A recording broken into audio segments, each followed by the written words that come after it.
So where are the Steel Legion?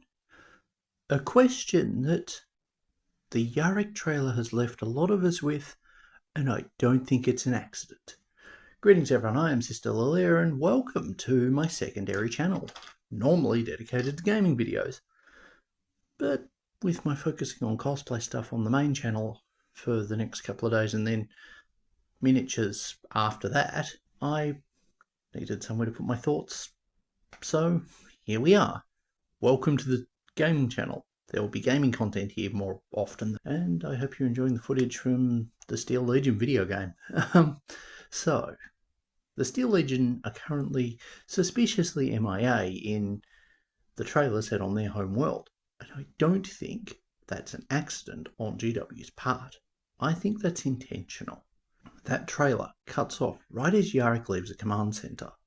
Now, what tends to be behind a command centre? A lot of things, but in 40k there tends to be access to a large hangar or internal space where troops are marshalling. So what I reckon we might well see is a follow-up trailer focusing on the Steel Legion that'll have had, where GW will have basically will potentially even open the trailer with the various comments going, where's the Steel Legion, where's the Steel Legion, where's the Steel Legion, just all just piling onto the video and then cut to the trailer. And it has Yarrick walking forward. Through a hangar we see troops working on vehicles, both new and familiar, and some mounting up as he goes further on, and the camera pans around to see squads of Steel Legion. Now that's just my gut feeling on how that trailer will go, and then it'll cut to showcases of the models. That's my gut feeling on how things are going to go. I can't guarantee that's how it'll go, but that matches GW's kind of style with it.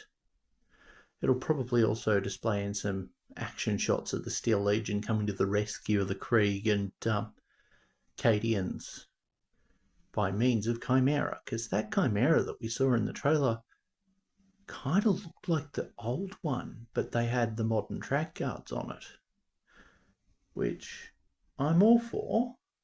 But I mean, looking at, where did I put it?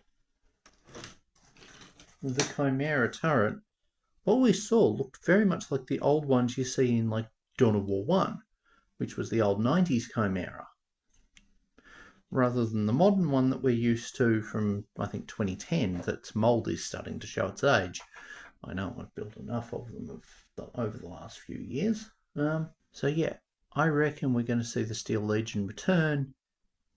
Now, Belrak has been talking about rumours relating to some vehicles for the Guard, namely scout vehicles, and there are two options that my mind goes to immediately. The Tauros and its Venator variant. Funny enough, there is a plastic Venator. It just doesn't have the right turret and a few of the right armour details. I haven't actually looked at the sprue, so I don't know how hard moulded those details are, but I mean, they have the CAD file. The Tauros Assault Vehicle, which is the other variant of the Tauros, that is by default armed with either a heavy grenade launcher or a heavy flamer. Now, ironically, I've got 3 of them on my table at the moment. Not the official ones, but rather converted ones of the miniature scenery that are for a different, bigger video. So yeah.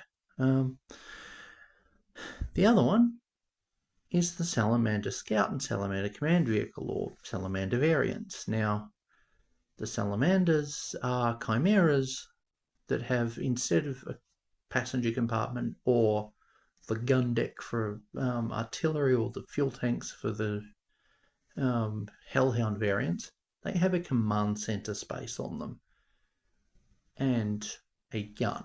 So there's a space on there kind of just big enough for a commander, and with the command version, and it traditionally had a heavy flamer and a heavy bolter.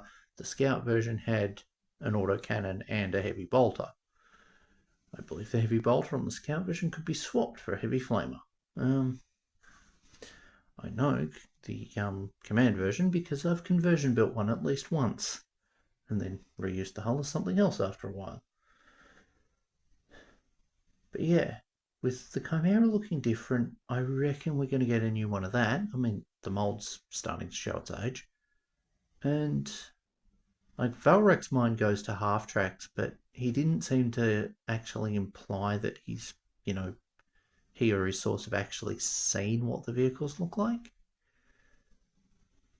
So yeah, I reckon we're going to see that. I could be entirely wrong, but my gut was telling me all last week, work on your Yarrick cosplay, and then come Monday night, or technically Tuesday morning here in Oz, bam, Yarrick is revealed.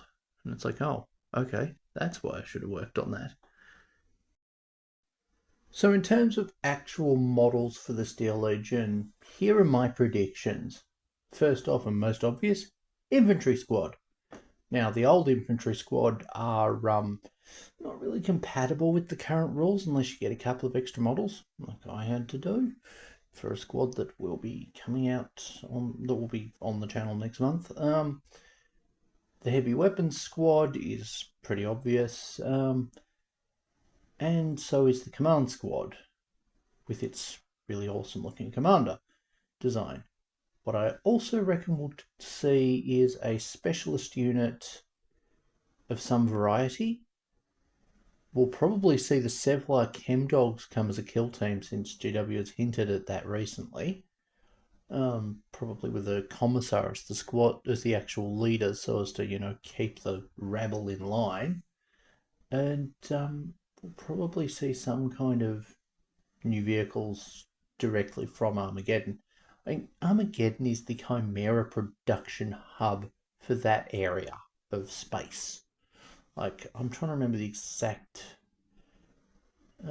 details of it, but I distinctly remember them clearly stating in lore that Armageddon produces the majority of the chimeras for that. I think it may even be the entire segmentum solar, or at least for the surrounding subsector. So there is quite a few, but the other unit I'd love to see them do is the Armageddon patterns of the Medusa Basilisk kit. So I know Forge World used to do it.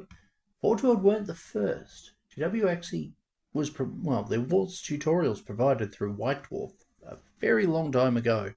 I believe either before or maybe even after Forge World had taken over the kit. Well, had started doing that kit, but yeah, it would be cool to see that come back as an actual plastic kit. I mean, the Basilisk is really showing its age. I mean, I've built 2 of them and have a third. Well, technically the third is parts from probably the really old one, so it doesn't really count. But if Solar Auxilia got an updated plastic Basilisk, then why can't the Guard? But yeah. Anyway, thank you all for watching. I will be back soon on the main channel with Warhammer stuff, and on this channel I have some gaming videos coming up. Anyway, catch you around. Bye.